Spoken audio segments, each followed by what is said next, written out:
Hi, this is Dr. Tonya Echols Cole, and we're talking about things to use on your skin during radiation. Today we're talking about Genes cream.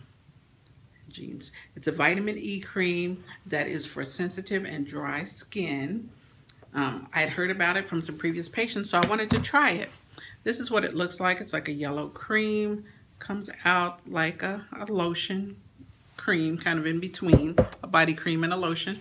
Goes on feeling actually quite good. I like the way it feels on the skin. Again, just like any of the other creams, you'll want to use this starting on day 1 of your radiation.